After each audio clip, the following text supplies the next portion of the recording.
यहाँ पर हम देखें, जबकि स्वतंत्रता से पूर्व राजस्थान का शैक्षिक परिदृश्य किस तरीके से रहा है। इसे शिक्षा मानव विकास की धरातल प्रदान करता है और इस दृष्टि से शिक्षा का इतिहास सभ्यता और संस्कृति के विभिन्न चरणों से अवगत कराता है। राजपूताना में भी शिक्षा विभिन्न कालक्रमों से गुजरी है। 1818 से पूर्व प्रचलित शिक्षा के ब्रिटिश दस्तावेजों में देशी शिक्षा यानी कि इंडिजीनियस एजुकेशन संबोधित किया है और इसके बाद में विकसित होने वाली शिक्षा प्रणाली को अंग्रेजी शिक्षा, पाश्चात्य शिक्षा या आधुनिक शिक्षा के नाम से संबोधित किया है। लेकिन इसमें अंग्रेजी, पाश्चात्य और भारतीय शिक्षा तत्वों और वैज्ञानिक दृष्टिकोण के समावेश होने के कारण इसे आधुनिक शिक्षा कहना ज़्यादा उपयुक्त होगा। देशी शिक्षा की बात करें, इसका अर्थ क्या है और इसका उद्देश्य क्या है। प्रचलित मान्यताओं और ब्रिटिश दस्तावेजों के अनुसार देशी शिक्षा से तात्पर्य धर्म से प्रभावित शिक्षा से लिया जाता है, लेकिन यह उपयुक्त नहीं है क्योंकि प्राचीन काल से ही धर्म के साथ साथ वैज्ञानिक दृष्टिकोण और तर्क पर आधारित शिक्षा का प्रचलन था। निसंदेह कालांतर में वैज्ञानिक दृष्टिकोण सीमित हो गया। अब धर्म, ज्ञानार्जन, व्यक्तिगत कल्याण और जीवन निर्वाह के साधन उपलब्ध कराने से शिक्षा प्रेरित थी। राजपूताना में हिंदू, जैन और मुस्लिम जनसंख्या की बहुलता थी, अतः शिक्षण व्यवस्था भी अपने व्यवसाय, धर्म और जाति से प्रभावित थी। परिवार ही शिक्षा का प्रमुख केंद्र था। विभिन्न देशी शिक्षण संस्थाओं की बात करें, देशी शिक्षा के उद्देश्य की पूर्ति का साधन विभिन्न शिक्षा के केंद्र थे। परिवार अनौपचारिक शिक्षा का प्रमुख केंद्र था। औपचारिक शिक्षा, धार्मिक संस्कार, हिंदुओं में यहाँ पर उपनयन और मुसलमानों में बिस्मिल्लाह रस्म के बाद में यहाँ पर प्रारंभ होती है। अभिलेखागार सामग्री, प्राच्य विद्वान प्रतिष्ठानों की पांडुलिपियों के अध्ययन के आधार पर शिक्षा व्यवस्था को दो भागों में विभक्त करके अध्ययन किया जा सकता है। पहला प्राथमिक और दूसरा उच्च शिक्षा। प्राथमिक शिक्षा के रूप में हिंदुओं की पाठशाला, चटशाला, जैनियों की उपासना, वानिका और मुसलमानों के मकतब थे। इसके अतिरिक्त मंदिर, मस्जिद के आंगन, चौपाल, किसी विशिष्ट शिक्षक एवं व्यक्ति का घर, बरामदा, कुछ स्थानों पर दुकानें और शिक्षण केंद्र थे। उच्च शिक्षा के केंद्र के रूप में हिंदुओं के मठ, जैनियों के उपासना और मुसलमानों के मदरसे प्रमुख स्थल थे। पाठशाला और चटशाला आदि के शिक्षक को गुरु और जोशी जी और मठ और स्थल को आचार्य और महंत और उपसरा को भट्टारक एवं जाति एवं मकतब एवं मदरसे के शिक्षक मौलवी एवं उलेमा कहलाते थे। परिवार प्राथमिक और व्यावसायिक शिक्षा के प्रमुख केंद्र होते थे। वंशानुगत आधार पर माता पिता और परिवार के वरिष्ठ सदस्य बालक को शिक्षित करते थे। पाठ्यक्रम की बात करें, पाठ्यक्रम दो भागों में विभक्त था, धार्मिक और गैर धार्मिक। प्राथमिक शिक्षा लिखना, पढ़ना और हिसाब यानी गणित तक सीमित था।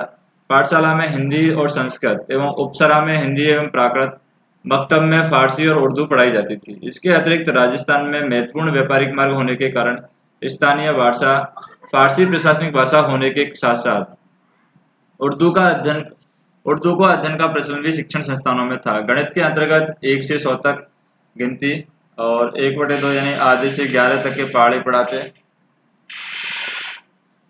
और दूसरे सोपान में यहाँ पर जैसे कि सवा तक बनवा, हाफ, सवाया या 10 के आगे के पहाड़े, माप, तोल, गुणा, ब्याज और राशि, लब्धि, वर्गीकरण के सूत्र, बही खाता रखने की विधि सिखाई जाती थी।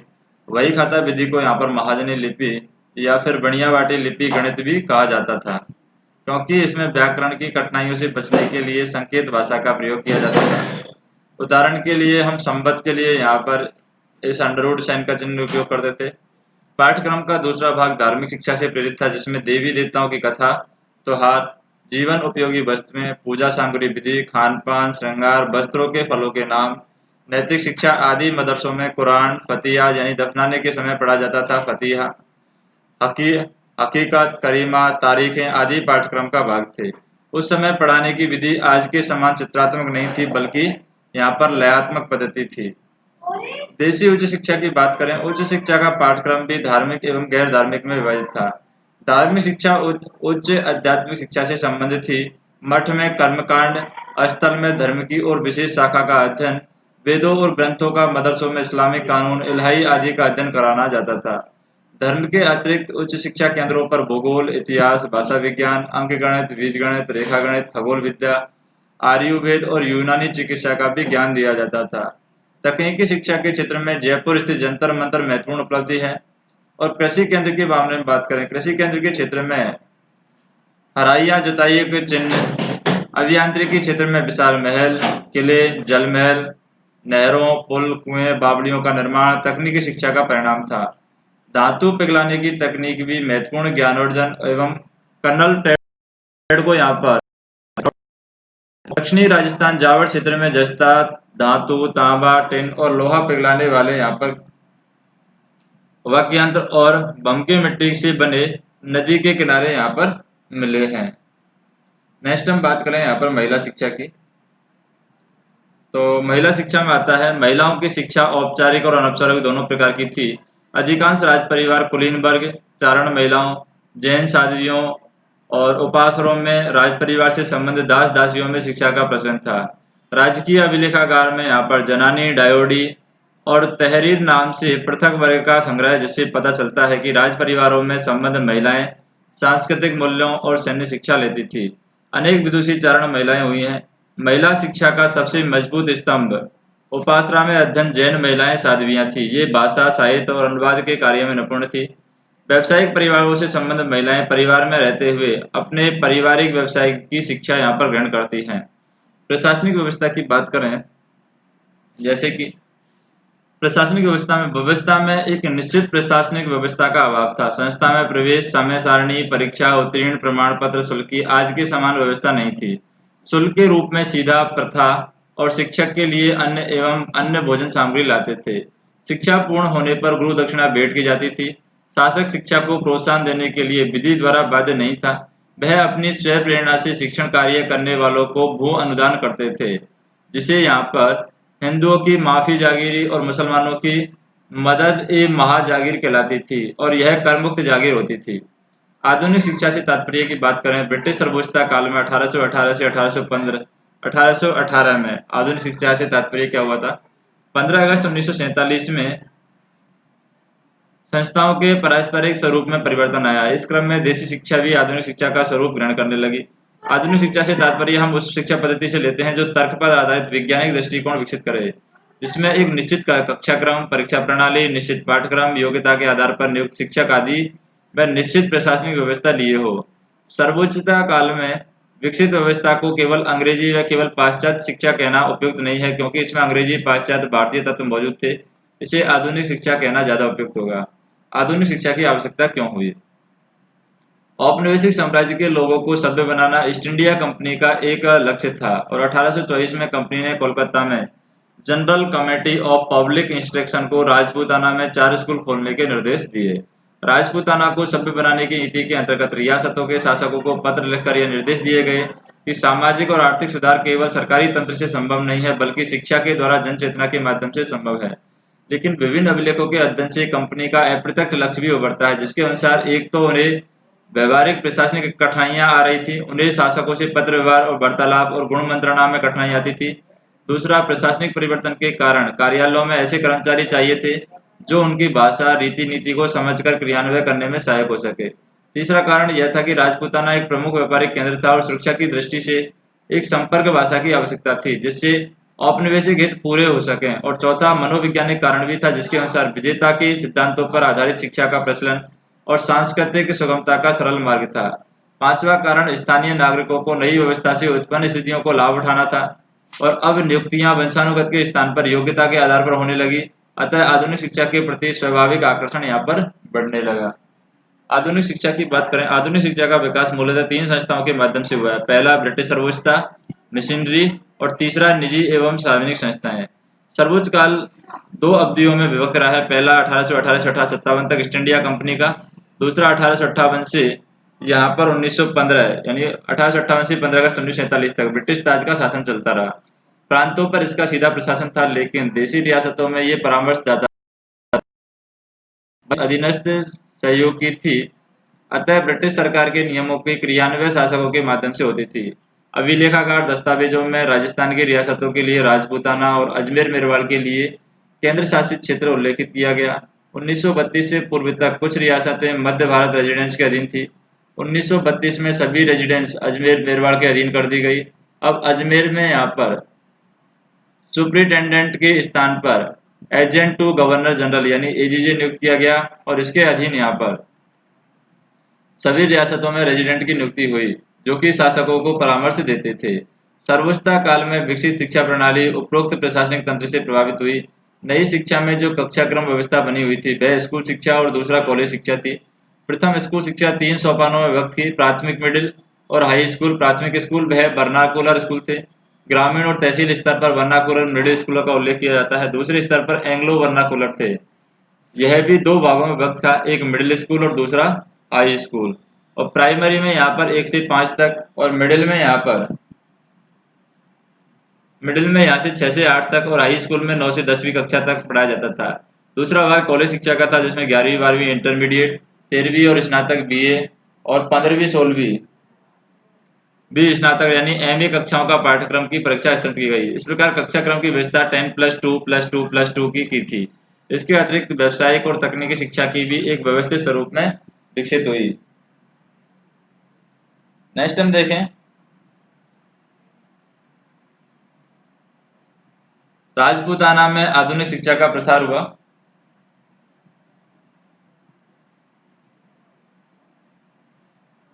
और आधुनिक शिक्षा को की ओर यहाँ पर प्रारंभिक कार्य केंद्र शासित अजमेर मेरवाड़ क्षेत्र से प्रारंभ हुआ। 1819 में रेजिडेंट ऑक्टर लोनी के निर्देश पर जेवर केरी ने पहले अजमेर में और बाद में यहाँ पर पुष्कर, विनाय, कैकड़ी में अंग्रेजी भाषा के स्कूल यहाँ पर खोले हैं।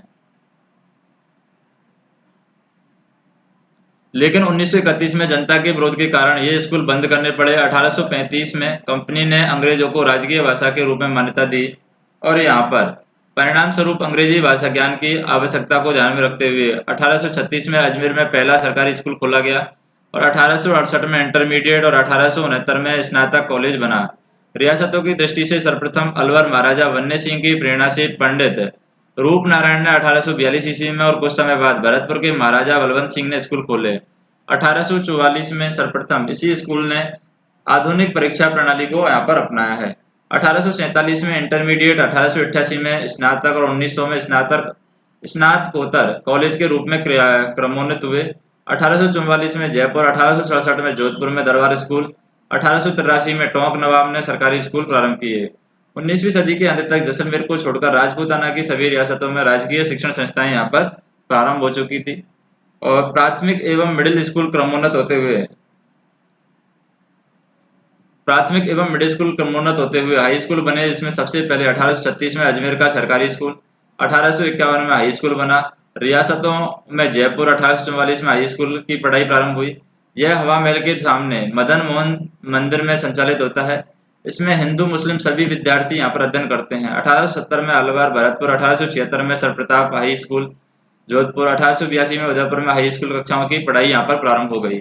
और यह क्रम राजपूताना की रियासतों में जहां वहां की जागीरों ग्रामीण क्षेत्रों तक 1947 तक निरंतर बढ़ता रहा, और स्कूल शिक्षा क्रमोन्नत होते हुए महाविद्यालय स्तर पर पहुंची। महाविद्यालय शिक्षा प्रथम सोपान इंटरमीडिएट कक्षाएं 11वीं और 12वीं सबसे पहले केंद्र शासित अजमेर में 1868 में। इसी वर्ष रियासतों में जयपुर के महाराजा कॉलेज इंटरमीडिएट कॉलेज बना। 1853 में जोधपुर इंटरमीडिएट कॉलेज, 1922 में उदयपुर और 1928 में बीकानेर का डोंगर कॉलेज इंटरमीडिएट कॉलेज, और भरतपुर में 1941 में महारानी जया कॉलेज क्रमोन्नत हुए। कॉलेज शिक्षा के दूसरे सोपान में यहाँ पर स्नातक शिक्षा में भी अजमेर गवर्नमेंट इंटरमीडिएट कॉलेज स्नातक कॉलेज में क्रमोन्नत हुए। रियासतों में जयपुर का महाराजा कॉलेज 1888 में, जोधपुर में यहाँ पर 1893 में जसवंत कॉलेज, बीकानेर में 1928 में, उदयपुर में 1935 में स्नातक कॉलेज के रूप में क्रमोन्नत हुए। कॉलेज शिक्षा का तीसरा सोपान स्नातकोत्तर पीजी की पढ़ाई सर्वप्रथम 1900 में जयपुर रियासत से प्रारंभ हुई। तत्पश्चात 1942 में बीकानेर में, उदयपुर में स्नातकोत्तर कक्षाएं प्रारंभ हुई। प्रारंभ से उच्च शिक्षा तक की प्रारंभिक स्वरूप कालांतर में विशाल स्वरूप ग्रहण करता रहा, और शिक्षा का विकास का क्रम विभिन्न क्षेत्रों में विभिन्न संस्थाओं के माध्यम से हुआ। विभिन्न क्षेत्रों में महिला शिक्षा, कमजोर वर्ग की शिक्षा और शासक वर्ग की शिक्षा, शासक एवं सामंतों की शिक्षा में यहाँ पर हुआ। फिर यहाँ पर बात करें हम महिला शिक्षा की, जैसे महिला शिक्षा 1861 में मशीनरी संस्था कन्या वर्नाकुलर स्कूल यहाँ पर प्रारंभ किया गया। सरकार द्वारा 1866 ईस्वी में पुष्कर, अजमेर, मेरवाड़ केंद्र शासित क्षेत्र में प्रथम सरकारी कन्या स्कूल खोला गया। सरकारी प्रयत्न उत्तर पश्चिम प्रांत के डायरेक्टर पब्लिक इंस्ट्रक्शन के उस पत्र से प्रेरित थे, जिसमें उन्होंने पीसागंज स्कूलों का निरीक्षण करते समय वहां 2 ओसवाल छात्राओं को लगन पूर्वक पढ़ते हुए देखने का उल्लेख किया, और उसी से प्रेरित होकर राजपूताना में पृथक महिला शिक्षण संस्थाएं खोलने का प्रोत्साहन दिया। देशी रियासतों में महिला शिक्षा को प्रोत्साहन करने का प्रथम कदम जयपुर महाराजा राम सिंह ने 7 मई 1866 को क्रांति यानी कांति चंद्र मुखर्जी के परामर्श पर कन्या विद्यालय स्थापित करके दिया। यहाँ छात्राओं को सिलाई सिखाई जाती थी और 7 सितंबर 1866 को भरतपुर में, इसी वर्ष उदयपुर में, 1872 में अलवर कोटा में, 1883 में झालावाड़ा में कन्या स्कूल खोले गए। 1886 ईस्वी में जोधपुर के महाराजा लोकप्रिय संरक्षक हैवसन की अचानक मृत्यु हो जाने पर उनकी स्मृति में हैवसन कन्या विद्यालय स्थापित किया गया। टोंक रियासत में 1885 में मुस्लिम कन्याओं के लिए, 1888 में बीकानेर में लेडी एलिगन की यात्रा के समय स्कूल यहाँ पर खोले गए। मिशनरी प्रयत्न की बात करें, महिला शिक्षा को संस्थापित करने में मिशनरी संस्थाओं का भी योगदान रहा है। 1861 में नसीराबाद से स्थापित प्रथम गर्ल्स वर्नाकुलर स्कूल अन्य कुछ मायनों में प्रथम था। यह राजपूताना का प्रथम स्कूल था जहां गर्ल्स स्काउट गाइड प्रारंभ हुई। यहाँ से पहली बार 1894 में 3 छात्राओं को छात्रवृत्ति देकर के आगरा मेडिकल कॉलेज में पढ़ने हेतु भेजा गया। 1910 में गर्ल्स नॉर्मल कक्षाएं शिक्षण प्रशिक्षण कक्षाएं यहाँ पर प्रारंभ हुई। पुष्कर में भी 1866 में मिशनरी विलेज स्कूल की प्रारंभ हुई। अजमेर में भी इस केंद्रीय स्कूल और उसकी 7 ब्रांच विभिन्न मोहल्लों में खोली गई। महिला शिक्षा को प्रोत्साहित करने में मिशनरी संस्थाओं ने अग्रणी भूमिका यहाँ पर निभाई है। दयानंद सरस्वती ने महिला शिक्षा के महत्व को स्वीकारते हुए सत्यार्थ प्रकाश के 3रे अध्याय में विस्तार से लिखा है कि अजमेर में परोपकारिणी सभा की स्थापना की, जिसके माध्यम से शिक्षा प्रसार का कार्य किया। अजमेर, उदयपुर, भरतपुर और शेखावटी में आर्य समाज ने शिक्षा के प्रसार हेतु बहुत कार्य किए और यह प्रचलित मान्यताएं रही हैं कि अजमेर में 1913 में स्थापित सावित्री कॉलेज और उदयपुर का महिला महाविद्यालय आर्य समाज से प्रेरित था। सार्वजनिक शिक्षण संस्थाओं की बात करें हम, स्वतंत्रता आंदोलन के दौरान सार्वजनिक स्वयंसेवी शिक्षण संस्थाएं स्थापित की गई। इसका प्रारंभ बिजोलिया किसान आंदोलन के समय से हो गया था, लेकिन गांधी के नेतृत्व में राष्ट्रीय आंदोलन ने इसे रचनात्मक कार्यक्रम के अंतर्गत एक व्यवस्थित स्वरूप यहाँ पर प्रदान किया। 1921 में शेखावटी में संगासी सम्मेलन में महिला शिक्षा को एक कार्यक्रम के रूप में अपनाया गया। 1927 में अटोंडी अजमेर में गांधी आश्रम की स्थापना की गई। 1945 में महिला शिक्षा सदन बना। 1927 से 1945 तक राजपूताना को राष्ट्रवादियों और रचनात्मक कार्यकर्ताओं को कर्मभूमि रहा है। नवंबर 1938 में उदयपुर में महिला मंडल की स्थापना हुई। आदिवासी क्षेत्र में कन्याओं को शिक्षित करने के लिए उदयपुर में आवासीय स्कूल भी चलाए गए। इन कारणों से आदिवासी अपने क्षेत्र से निकलकर बाहरी समाज की प्रगति से परिचित हो सका और उनका सर्वांगीण विकास हो सका। महिला शिक्षा के क्षेत्र में अक्टूबर 1935 में प्रारंभ में बनस्थली विद्यापीठ का नाम प्रतिष्ठित है। यह अपनी पंचमुखी शिक्षा, ड्रिल, योग, खेलकूद आदि, दूसरा व्यवहारिक शिक्षा, तीसरा सौंदर्य अभिव्यक्ति चित्रकला संगीत, चौथा नैतिक शिक्षा नृत्य प्रार्थना वार्ता विचार और बौद्धिक शिक्षा आदि के लिए जाना जाता है। इसके अतिरिक्त यहाँ चरखा और खादी पर विशेष बल दिया गया। भीलवाड़ा की महिला परिषद और शेखावटी का जाट गांधीवादी विचारधारा से प्रभावित शिक्षण संस्थाओं में बुनियादी शिक्षा को आधार बनाया गया, जहां महिलाओं को चरखा निर्माण, चरखा चलाना, खादी का निर्माण एवं उपयोग एवं कुटीर उद्योग, कुओं का निर्माण आदि कार्य सिखाए गए, जिससे व्यक्ति यहाँ पर स्वावलंबी बन सके। महिला शिक्षा का पाठ्यक्रम क्या था, इसके बारे में हम बात करें तो जैसे प्रारंभ में यह सिलाई, बुनाई और बच्चेगान जैसे घरेलू कार्यों की शिक्षा तक सीमित था। इससे छात्रों की संख्या घटने लगी। 1875 में थी अर्थात रीडिंग, राइटिंग और अर्थमेटिक को पाठ्यक्रम का हिस्सा बनाया गया। भाषा भी पढ़ाई जाने लगी। 1937 में राष्ट्रीय महिला समिति के 3रे अधिवेशन में एक प्रस्ताव पारित करके छात्र और छात्राओं के लिए सामान्य पाठ्यक्रम लागू करने का प्रस्ताव भेजा। इसके आधार पर बोर्ड ने प्राथमिक शिक्षा से ही समान पाठ्यक्रम लागू कर दिया और इससे पूर्व हाई स्कूल और कॉलेज स्तर का पाठ्यक्रम समान था। महिला शिक्षा के विकास में बाधाओं की बात करें, अभिलेखागार में उपलब्ध दस्तावेजों के आधार पर महिला शिक्षा के विकास में अनेक बाधाएं थी, जैसे कि पर्दा प्रथा, बाल विवाह, प्रारंभ में योग्य शिक्षाओं का अभाव, शिक्षिकाओं का यहाँ पर अभाव था, प्राकृतिक आपदाएं, भौगोलिक दूरियां। इन बाधाओं के कारण अनेक बालिकाएं शिक्षा से वंचित रह जाती थी। उत्तरोत्तर ऐसा समाज विकसित होने लगा जिसमें महिलाएं शिक्षाविहीन हो गई और कठिनाइयों का समाधान कालांतर में हुआ, विशेषकर प्रथम महायुद्ध के बाद। विदेश से लौटकर आए सैनिकों का दृष्टिकोण व्यापक हो गया। दूसरा, राष्ट्रीय आंदोलनकारी और समाज सुधारकों ने महिला शिक्षा के महत्व को आम जन तक पहुंचाया एवं महिलाओं ने भी यहाँ पर स्वावलंबन के महत्व को समझा। कमजोर वर्ग के लिए शैक्षणिक कार्य, जैसे कि राजपूताना का दक्षिणी क्षेत्र वर्तमान में उदयपुर, चित्तौड़, डूंगरपुर, बांसवाड़ा और प्रतापगढ़, सिरोही और मेरवाड़ आदि क्षेत्र आदिवासी बहुल है। इन क्षेत्रों में ईसाई, मिशनरी, आर्य समाज और राष्ट्रीय आंदोलनकर्ताओं ने यहाँ पर अहम भूमिका निभाई है।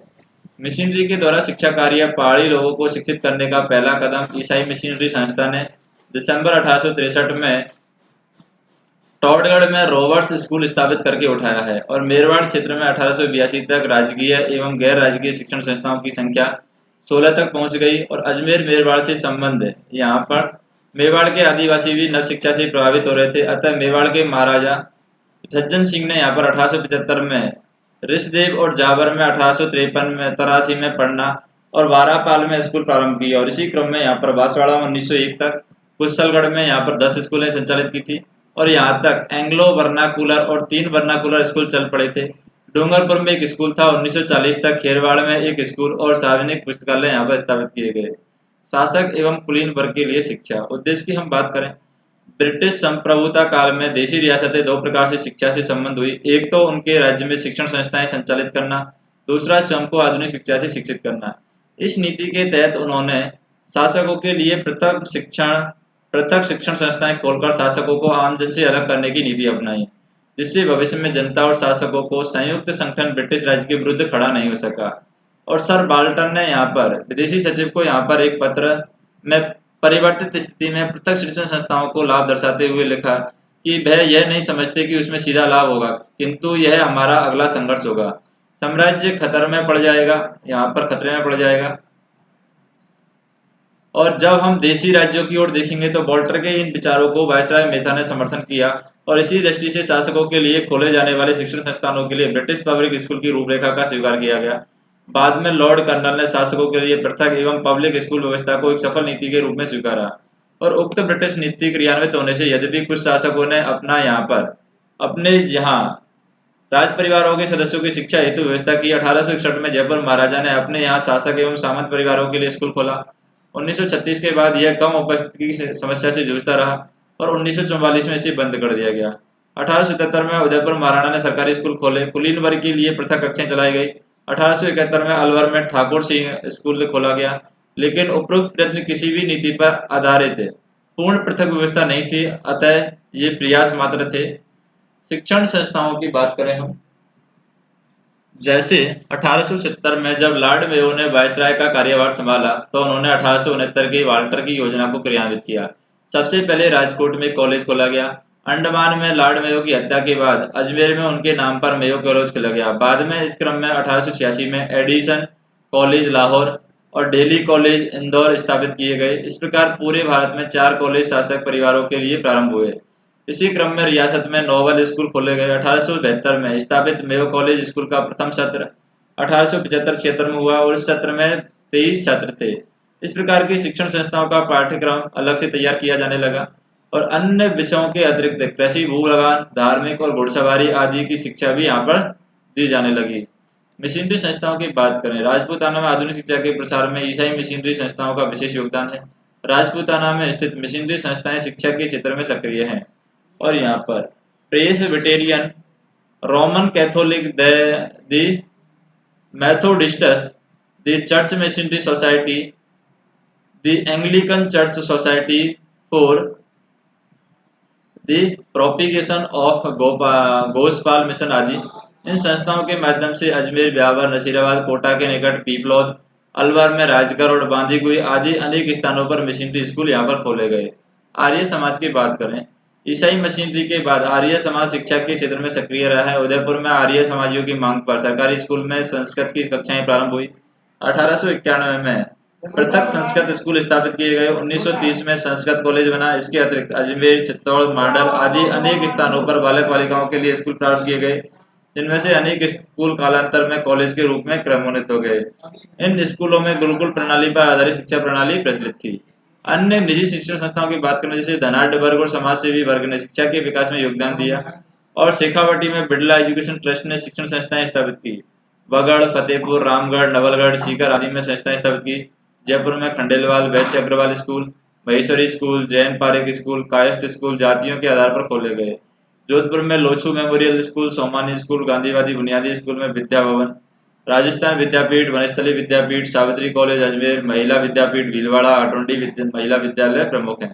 तकनीकी शिक्षा की बात करें, जैसे कि 20वीं सदी के प्रारंभ में भारत तकनीकी शिक्षा में पिछड़ा हुआ था और 1901 में लॉर्ड कर्जन ने शिमला में शिक्षा सम्मेलन में तकनीकी शिक्षा को शिक्षा का अभिन्न अंग बनाने पर बल दिया। लेकिन प्रथम महायुद्ध के बाद तकनीकी शिक्षा प्रारंभ हुई और द्वितीय विश्व युद्ध के बाद विकसित हुई। इसका मुख्य कारण यहाँ पर था बिगड़ी आर्थिक स्थिति में भारत से कच्चा माल इंग्लैंड ले जाना कठिन था, अतः यहीं कल कारखाने स्थापित करना आवश्यक हो गया और ब्रिटिश सरकार के सुझाव पर 3 फरवरी 1945 को राजपूताना और मध्य भारत की कुछ रियासतों के विद्वानों का एक सम्मेलन हुआ, जिसमें प्रत्येक रियासत में एक प्रस्तावित तकनीकी कॉलेज खोलने का प्रस्ताव रखा गया।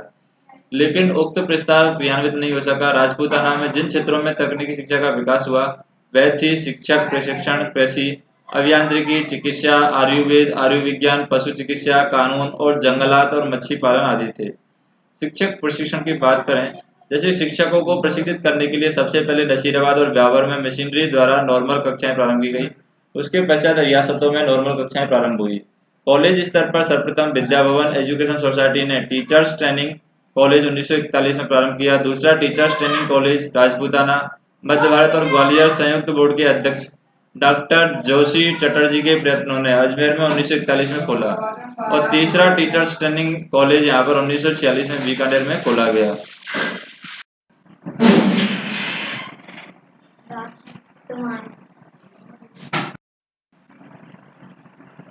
कृषि तकनीक की बात करें, राजपूताना कृषि प्रधान क्षेत्र होने के कारण नई कृषि तकनीकी अध्ययन को स्कूल शिक्षा में अपनाया गया। शिक्षा बोर्ड के गठन के बाद 1936 में माध्यमिक एवं उच्च माध्यमिक यहाँ पर स्कूलों में पाठ्यक्रम में इसे अनिवार्य विषय के रूप में सम्मिलित किया गया। 1938-39 में कृषि इंटरमीडिएट कॉलेजों में तकनीकी विकल्प विषयों के रूप में सम्मिलित किया गया। मेवाड़ में किसानों को कृषि की नई तकनीकों की जानकारी के उद्देश्य से गाँवों में रात्रिकालीन कक्षाएं भी चलाई गई।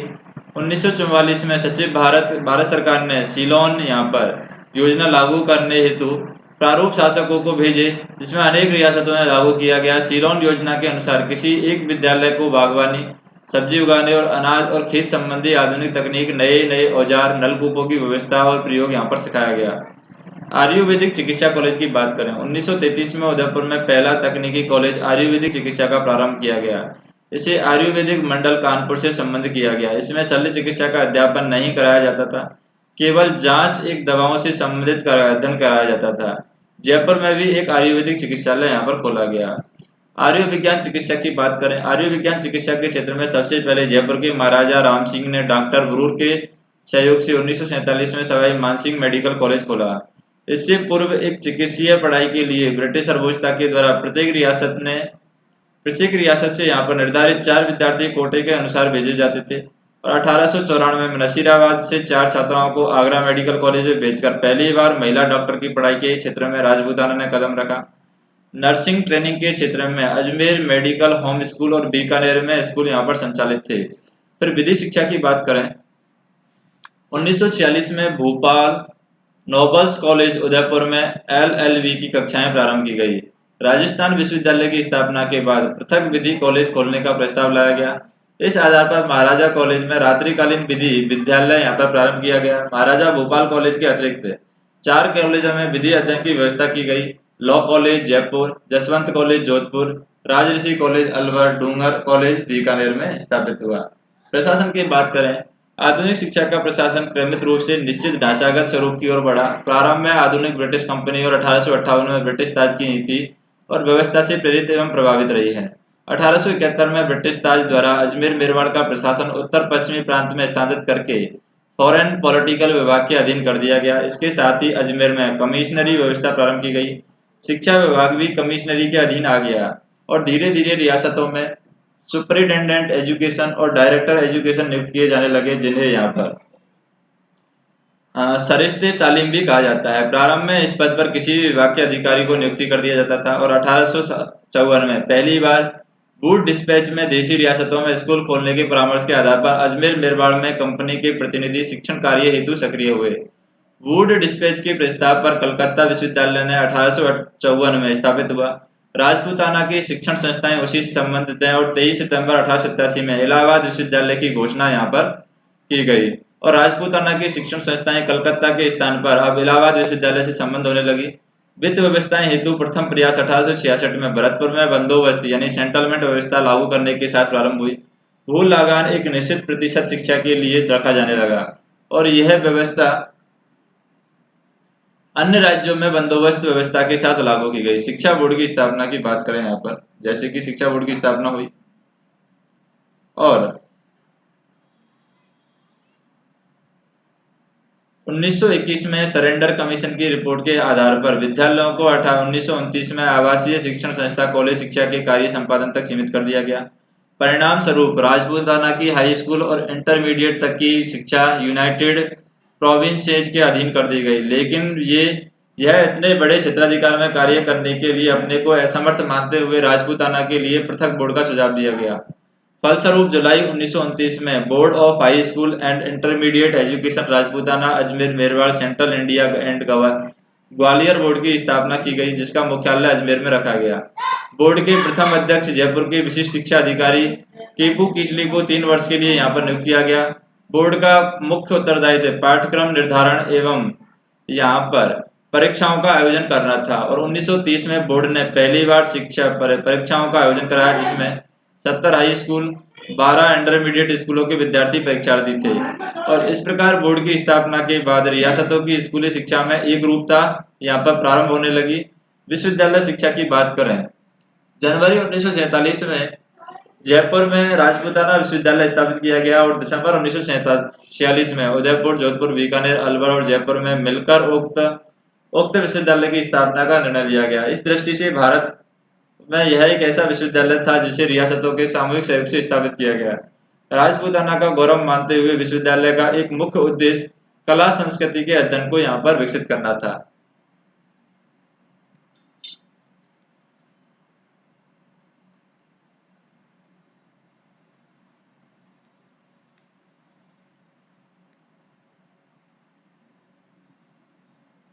जैसे यहाँ पर जैनियों का शिक्षण स्थल क्या कहलाता है, उपासना कहलाता था। राजपूताना निजी सार्वजनिक इंजीनियरिंग तकनीकी शिक्षण संस्था कहाँ खोली थी, तो ये बिड़ला एजुकेशन ट्रस्ट है, यहाँ पर खोला था।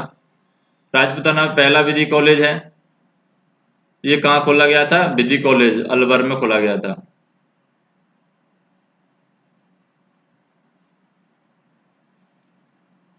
देशी शिक्षा के प्रारंभिक शिक्षा केंद्रों के नाम उल्लेख हम देख सकते हैं यहाँ पर। आधुनिक शिक्षा से क्या तात्पर्य, मिशनरी कहाँ का शिक्षण संस्थाएं स्थापित हुई, देशी रियासतों में गणित का पाठ्यक्रम क्या था। देशी शिक्षा का अर्थ बताते हुए शिक्षण व्यवस्था का मूल्यांकन कीजिए। महिला शिक्षा के लिए आपकी भूमिका क्या हो, लेख तैयार कीजिए। नेक्स्ट चैप्टर में हम देखेंगे परंपरागत जल प्रबंधन।